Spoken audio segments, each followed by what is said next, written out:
This is a touch more on the theory side, but Diego told me it was okay because there's an application in low rank matrix recovery. So actually, let me start with an alternative title. Some probabilistic tools for generalized compressed sensing, which may be applied to low rank matrix recovery. And our goal here is to build some tools which are simple and intuitive to understand and also simple to use and are quite general. And hopefully, just like we saw a high dimensional probability result used in Wrong's talk, hopefully these can be used in analyzing all algorithms and other applications. So we're going to start with some general recovery error bounds, like recover a low rank matrix, low rank tensor, sparse vector. Then we're going to look at some of the underlying theory, which will be restricted isometries for a kind of new step of a new family of random matrices. And we're going to take a step outside of the independent rows assumption. And I'll briefly touch upon some underlying tools that we used, which also could be used more generally, which is a new Bernstein inequality and a new Hansen-Wright inequality. Okay, so generalized compressed sensing, we see observations Y, which are a linear transform Q multiplied by an underlying signal X, maybe that's a low rank matrix. You can imagine it's vectorized, plus some noise. And our assumption is that X is somehow structured. In general, you just say that it belongs to some subset of Rn. And let's say that Q is an L by N matrix in the compressed sensing setup. L is less than N. It's a short matrix. And here W is noise. So in this model, two quick key questions we ask are, one, how many observations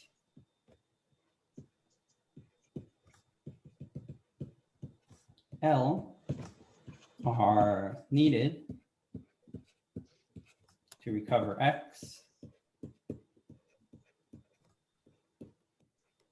and two, what properties of Q allow good recovery.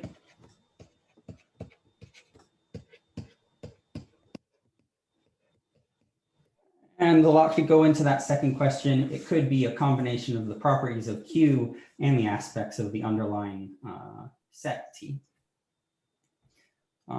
There are many papers on this, which you can divide into a few lines of work. Notably, even back in 1986, Gordon had his min-max theorem, which could be used off the shelf to give some partial answers to this question. And our contribution here, we'll build a general theory. Here, this actually isn't a contribution.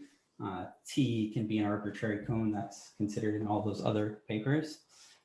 Like I said, Q is going to come from a family of sub-Gaussian matrices, but we'll take a step away from the independent rows assumption. We're going to allow model mismatch. So that is, maybe X actually isn't in T, but it is close. For example, we don't have an exactly low rank matrix. We're not at all going to need convexity. So we can use convex or non-convex optimization, which perhaps is of special interest nowadays when we consider signal structure to be range of a neural net. And lastly, the noise need not be random. But if it doesn't depend in a worst case way on the random matrix Q, it will behave just as if it were random. And in particular, you can denoise somehow using that underlying signal structure. All right, let me pause and say, I think I have a short talk. So if you have questions, just jump in.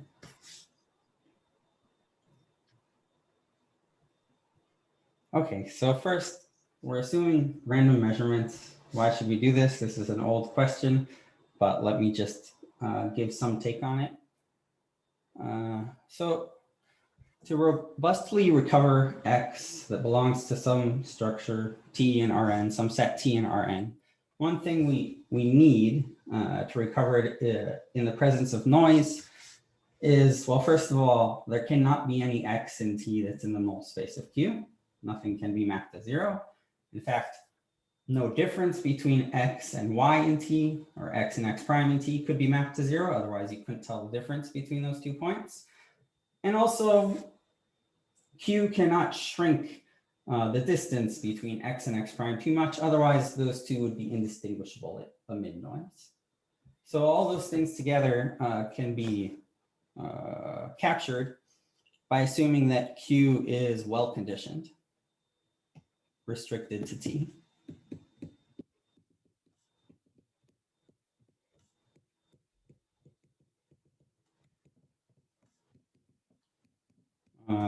So another word for this would be generalized restricted isometry property, which is a bit overkill in general, but if you want all the kinds of noise error bounds and model mismatch, etc., it's quite useful.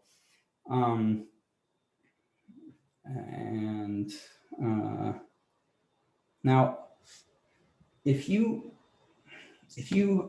have a given measurement matrix, you're actually working in your applied problem, you probably want to know, is it going to be well conditioned? Will it work well for compressed sensing, for low rank matrix recovery, etc.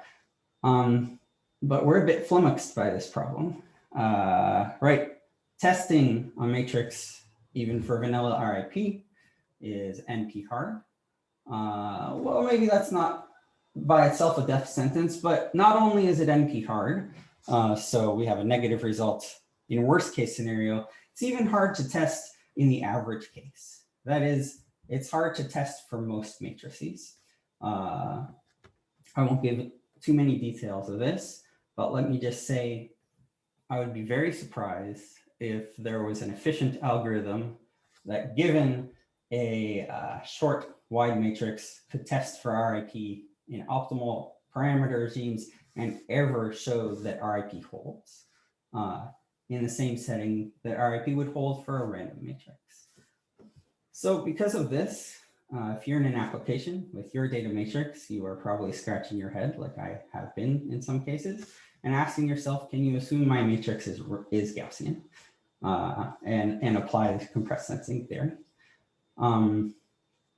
Well, since I'm willing to go under the assumption now that we're not going to be able to test the matrix with a polynomial time method, the next best thing we can do is expand our family of random matrices which provably work, so that our family can at least have more characteristics in common with the matrix we're going to see in practice, or with matrices we're likely to see in practice. And that's one of the goals of this work. All right, and why sub-Gaussian? Well, I guess the quick answer is universality.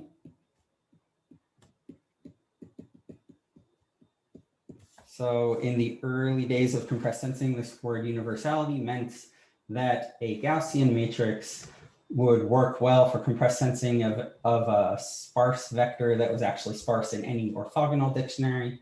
Later, this became any dictionary. And later this became any set, basically. So Gaussian works universally, and in fact, sub-Gaussian acts just like Gaussian. So if you want universality, this is the assumption to make.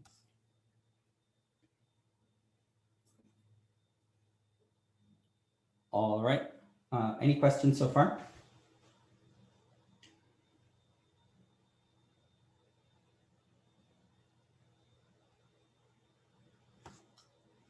All right, oh, go ahead. So a quick question. So you said that RIP might be an overkill. Like, are you going to assume something else then? No, well, actually, I'm not going to focus on RIP, but we will prove something like RIP, which is slightly overkill. Okay. So we're going to have sub-Gaussianity somewhere in our definition of random matrices. let me give a rough definition of what that means. We'll say a random variable is sub-Gaussian if its tail bound, the probability that it's bigger than t, looks like e to the minus t squared divided by some k squared. And whatever is the minimal k that we can put there is actually equivalent up to a numerical constant to the sub-Gaussian norm. I won't actually define sub-Gaussian norm because it's a bit more technical and won't lend any extra intuition. And the meaning of this is a random variable is sub-Gaussian if its tails look something like the tails of a Gaussian, right? And sub-Gaussian with sub-Gaussian norm k if its tails look like k times a standard normal. Now this can be extended to a vector. So A is in Rn, and we'll say it has sub-Gaussian norm if all of its marginals do. So its sub-Gaussian norm will be the supremum over x in the sphere of the sub-Gaussian norm of AX.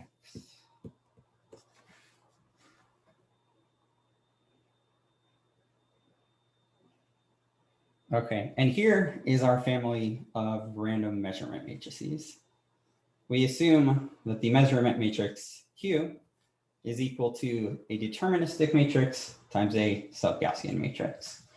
The sub-Gaussian matrix will have independent rows, but the deterministic matrix can mix those rows together, therefore creating dependence.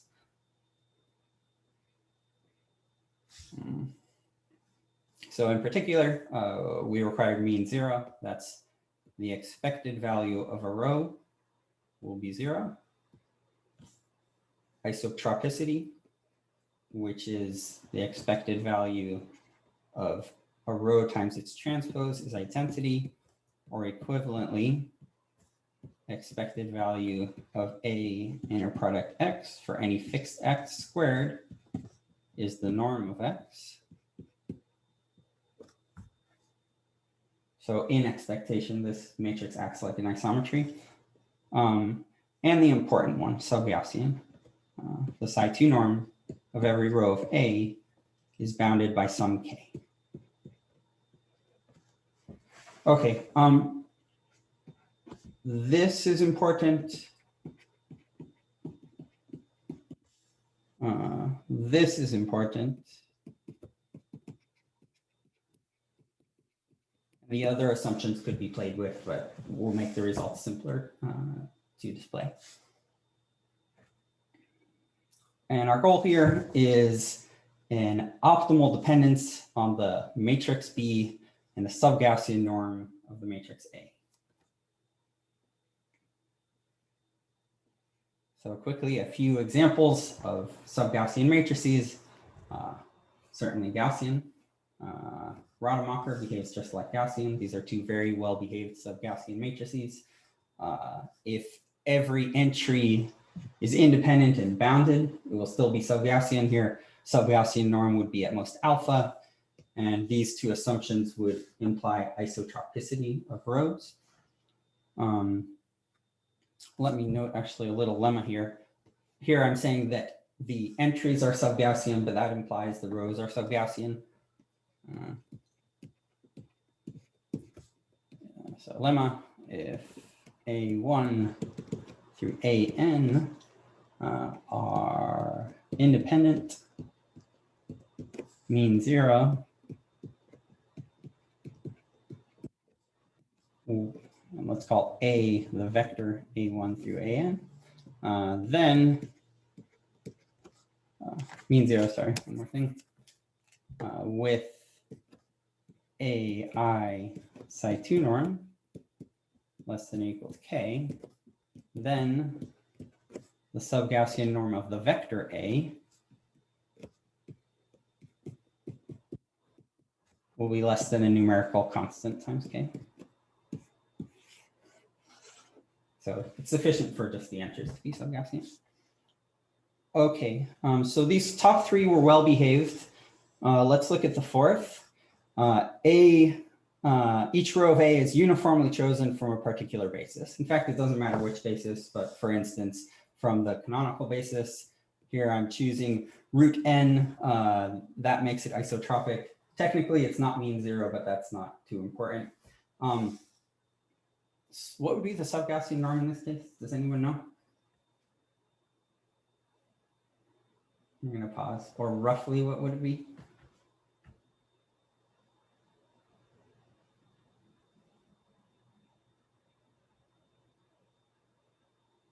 Well, don't worry. I had to work it out just before the talk. I didn't have it off the top of my head. But the Subgaussian norm in this case is roughly equal to small or big? Very big. Root n over log of n. This is huge. So this is a very badly behaved Subgaussian matrix. Incidentally, it will also not satisfy universality, right? You certainly don't get RIP restricted to sparse vectors from this kind of matrix. But in some, this is analogous to the matrix completion setup. So if you're in that setup where you're sampling from a basis, this kind of theory isn't appropriate, and you have to have a specialized theory which combines your method of measurements with the actual structure you're sampling, with the actual structure you're using for X. Okay, one more, which actually is a bit important, where your matrix is sparse Bernoulli. So each entry is 1 or 0, 1 with probability P, let's say P is small. This is getting a bit more attention now with the emphasis on group testing, where you only want to have a small number of people grouped together, which corresponds with only a few ones in each row. But you'll see this kind of matrix in many settings. Well, this one's not mean zero either. Let's actually fix that. So not mean zero.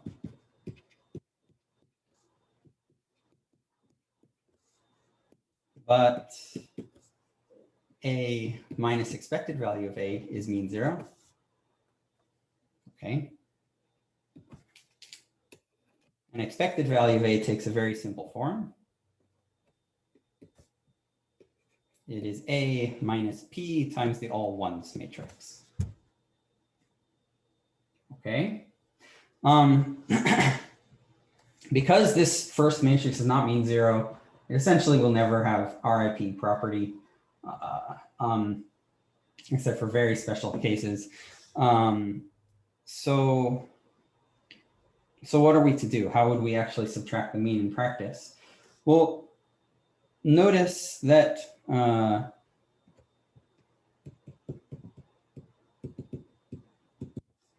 the projection, let's call big P a projection, onto the complement of the ones vector. So there's an orthogonal projection, which orthogonally complements onto the subspace, which is orthogonal to the all ones vector.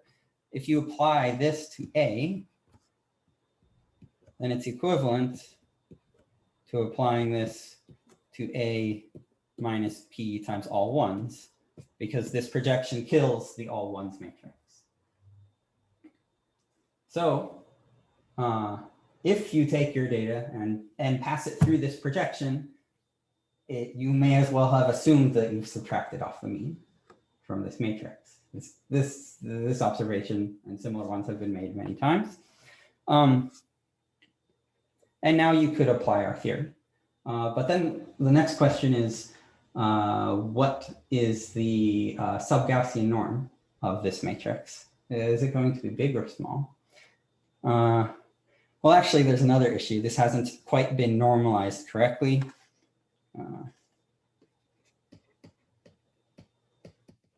It's not isotropic, but if you normalize,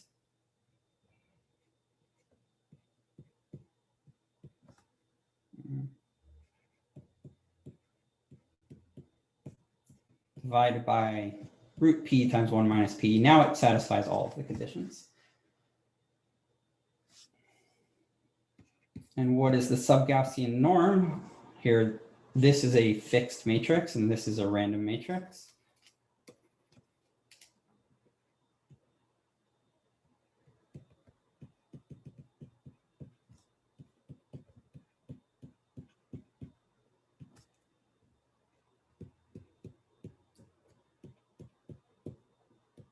Well, the Subgaussian norm, it's actually something in between these well-behaved cases and this badly behaved case, right? This badly behaved case was very sparse. This one, depending on P, will be somewhat sparse. And Subgaussian norm looks something like 1 over root P times log of 1 over P times square root of log of 1 over P. Oh, there's a square root here too. Okay, which is very large as P gets small. Just in passing, there was one particular application where we used our theory here and the fact that we allow a fixed matrix and get optimal dependence on Subgaussian norm was really important. We were able to improve on previous results. Okay, so continuing, we're going to get to our theoretical results in a second, but let me start with a very simple underlying example, which will contain basically all the intuition, which is just plain old least squares. We're going to take B to the identity, and we're going to have the goal of recovering X from AX plus W, where A and W both have standard normal entries, and T is just a D-dimensional subspace. This may seem silly, but I'll make the following claims. Any cone will behave like a particular subspace in terms of signal recovery. Any fixed noise will behave like it's normal. Any sub-Gaussian matrix here will behave like a normal matrix. And this one's a bit more dubious, but we'll see. Any matrix B will behave like the identity. So if we understand this, then we'll understand everything. Okay. So how would you estimate X? Given that X belongs to a subspace, typically you just use least squares. So you would look at the argmin of X prime in T in this subspace T of a X prime minus Y 2 norm. And the picture here looks like this. We have a subspace here. Actually, this subspace would be A times T. We'd have our AX that plopped somewhere here. AX plus noise would be here. So this is AX plus noise, that's Y. And then we project back down. And this would give you AX hat. And so from this you get, I'm actually going to sketch out the analysis of the error. AX hat minus AX 2 norm is precisely equal to the projection onto this subspace of the noise 2 norm. Now, if I have Gaussian noise and I project it onto a subspace, what happens? It gets smaller. You could imagine most of the components, all the component in the orthogonal part of the subspace gets killed. So this will be roughly equal to root D over M times the norm of the original noise. And here this gives us an error of AX hat minus AX, but this will be approximately equal to root M times X hat minus X if A is well-conditioned restricted to T, and if A is standard normal, that requires M to be, say, bigger than 2D. Let me just say, I'm going to hide a constant. Okay, and there's your analysis. This root M, that was a matter of normalization, but a rule of thumb for a well-conditioned random matrix is that all of the restricted singular values are of the same size as the norm of a column. A column has M entries in it, so the norm of a column is root M. Okay, so putting this together with high probability, X hat minus X 2 norm is less than root D over M times the norm of W. And you notice one nice thing here, you do denoising by taking advantage of the set T. If the noise had been worst case, you couldn't do denoising because W would have been exactly in this subspace in the worst case. So projecting wouldn't help. One more thing, what if X isn't actually in T? This same picture isn't too different.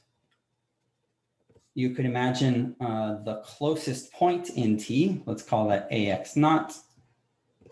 So X equals X naught plus R, and this is in T. And then plus AR, and then plus W. So the situation is actually similar, except you can imagine that AR is part of the noise. And again, if you choose X in a worst case way, AR can be very badly oriented, but if you just choose X fixed and not dependent on the random matrix A, again, most of this will be killed.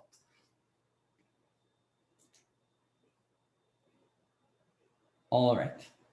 So the first question we asked, we want to generalize past a subspace.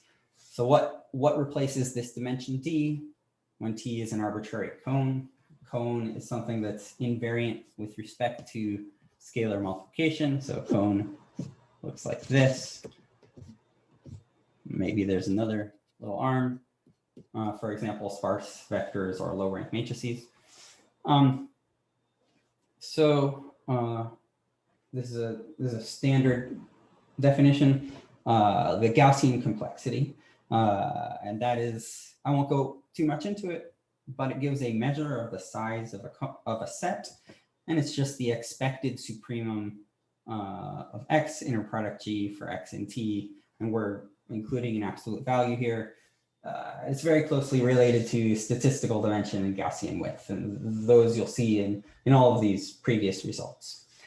And we're going to write D of T as the Gaussian complexity of T minus T, that's Minkowski difference. All the differences between X and X prime and T intersect the sphere. That will be our notion of size or complexity of, or dimension of our cone T. And with that, here are general recovery results in the special case B equals identity. So again, we'll take restricted least squares. We'll find the closest point in T that matches the zeta.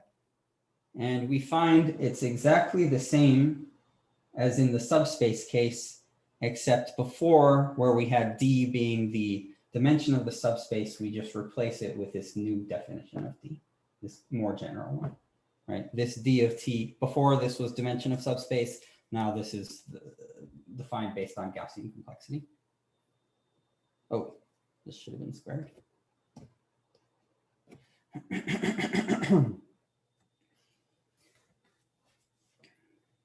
Okay, so what do we say? We denoise right here, just as we did in the case of the subspace. Even though W is going to be fixed, it's just important that it not depend on the random matrix A.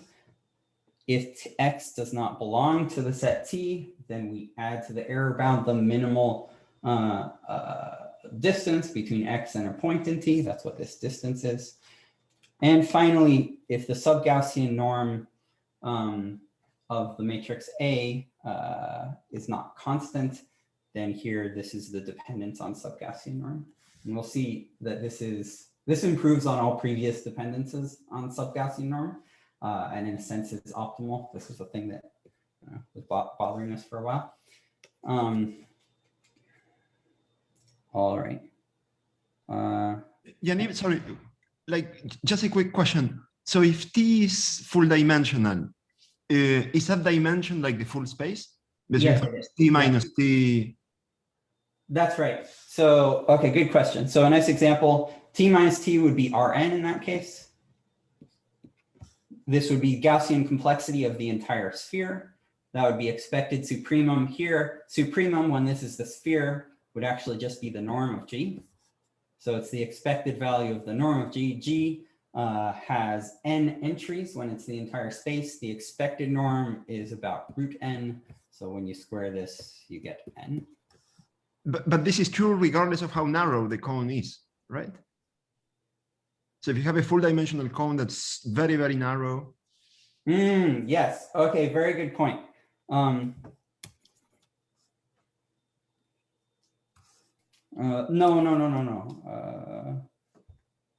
Yes, you're subtracting and then intersecting, right? Oh, yeah. I'm making a mistake here, actually. Very good point. Okay. Wait, who's the speaker? Who's the questioner? Sorry?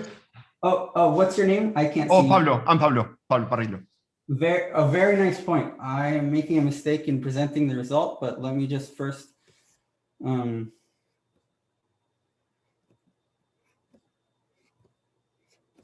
point out what you're suggesting.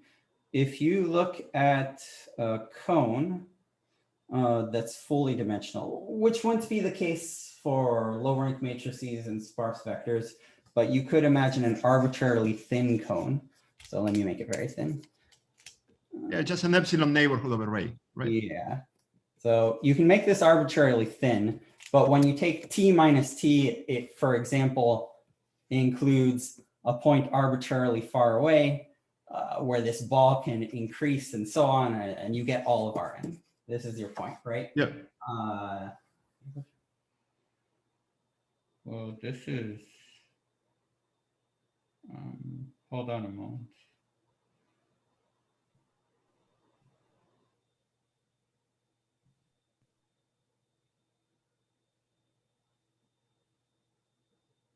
I mean, unless you intersect and then first you intersect and then take the difference, but I don't know if that works for what you want to do. Yeah.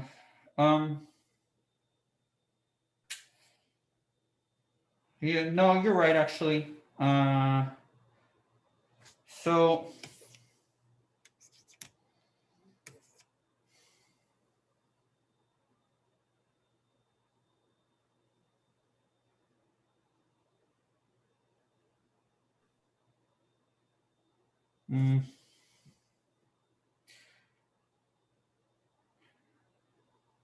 well, okay, let me say a few things about this off the top of my head. Sure. Very good point. Secondly, there are some settings where you can take t minus t, like low rank matrices, sparse vectors, and you don't get a full dimensional space. Mm-hmm. If you also look at convex optimization, which we'll touch upon in a second, t minus t is not the appropriate thing to look at. And we'll get into what you can look at there and get past this problem. So let me leave it as t minus t for now with those applications. So very nice. Okay. So continuing. So like I was saying, dimension can be replaced here by dimension of t. Okay. One other thing we can add to this, if you don't have perfect optimization, so instead of getting the minimum, you get close to the minimum. So your objective is within, say, epsilon squared of the minimum, then we still have an error bound, but we add epsilon over root n.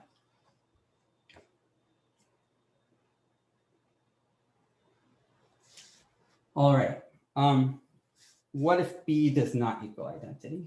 So that's our next setting. So when B equals identity, what we ask is how many measurements are needed to recover X? When B does not equal identity, we should replace that question with what properties of B will allow us to recover X well. Let me just give a hint. In many cases, the singular values of B times A will be about the same as the singular values of B. And that's because a random wide matrix acts essentially like an orthogonal matrix, like a subsampling of the rows of an orthogonal matrix. And we know that if our measurement matrix has, say, some very small singular values, the measurements with corresponding singular vectors are almost not there. They almost disappear, right? We know this from the old ideas of PCA. So if your measurement matrix has, say, 10 very large singular values and 100 tiny singular values, it may behave as if you only had 10 measurements. So given this, we define something like the rank of matrix B. Here, this is the stable rank, which is the ratio of the Frobenius norm to the operator norm squared, which is always less than the actual rank, is equal to the rank when singular values are all the same, and decreases as singular values have some decay. And also it's stable with respect to small perturbations. So in this case, so first we have B equals I set up. And when B does not equal I, where we had number of measurements before, we replace with stable rank of B. So essentially, we're saying the number of effective measurements is the stable rank of this matrix B. And again, we replaced where we had measurements before with stable rank plus an extra scaling factor in the noise term, which is not surprising because just by rescaling B, you can rescale the signal to noise ratio.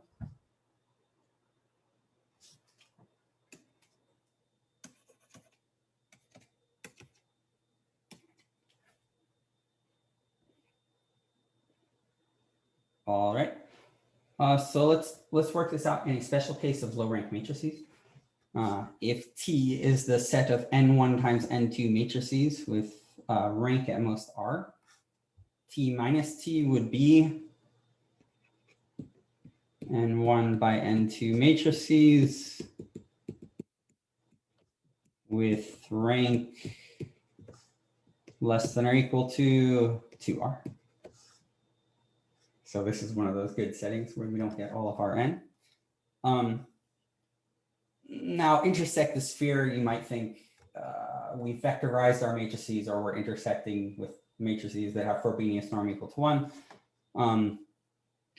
If we take this intersect the sphere and we want to figure out the Gaussian complexity, so by definition, this was the expected supremum over our set of X inner product G in matrix space. All right, we're just taking the trace of X star times G with the supremum with an absolute value. And there's a cute trick for this. This is less than expected value of supremum of the nuclear norm of X times the operator norm of G, because these norms are dual to each other. This is a constant, so it comes out. Supremum of nuclear norm of X times expected value of operator norm of G. And we can say nuclear norm of X, which I won't define for the low rank crowd, is always going to be less than root 2R times the Frobenius norm, but that's 1. And the expected value of the norm of G, where G is Gaussian, is less than root n1 plus root n2. And so if you square this, you'll get d of t is roughly less than r times n1 plus n2. Okay, so this many measurements are needed to recover, and if you oversample this many measurements, your noise will decrease based on that oversampling factor.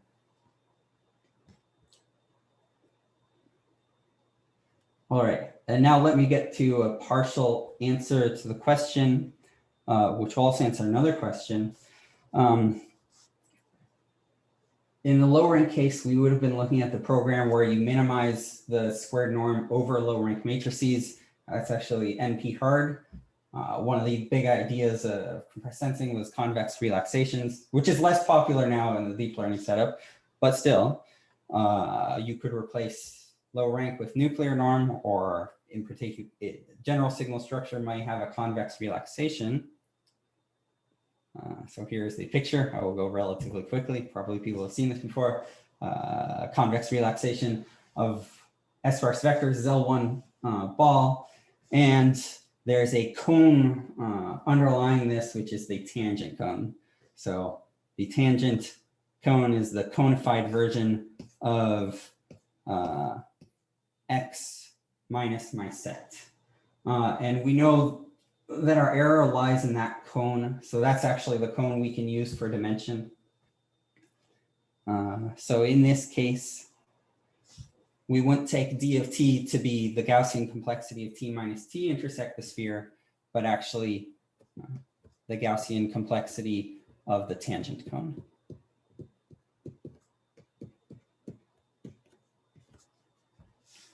Square. Or descent cone. And an example of interest for this workshop, if X is an n1 by n2 rank R matrix, and T is a precisely scaled nuclear norm ball, then the dimension of T now defined with respect to this tangent cone is again about the same. R times n1 plus n2. I think this is one of the big ideas underlying all of compressed sensing, that these tangent cones can be small dimensional, just like the underlying signal structures, despite the fact that nuclear norm is at small scales around includes full dimensional sets. All right, I'm basically out of time, so let me just say one last thing. All of this builds upon a nice result in random matrix theory about restricted isometries. So we look at restricted isometries of matrix B times A and find dependence on matrix B and optimize sub-Gaussian norm K. And the fact that this K is optimal, we are showing actually as a summer undergraduate project right now. So I don't have time to go into Bernstein and Hansen-Wright, but if you're looking for specialized Bernstein and Hansen-Wright inequalities to kind of compressed sensing type setups, you can check our work. And that is it. I also wanted to ask the audience if they have ideas of further applications of this model, deterministic times sub-Gaussian. Like I said, we had one case where it was important.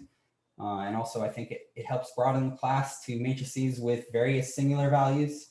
But I'd really be curious if others have other applications.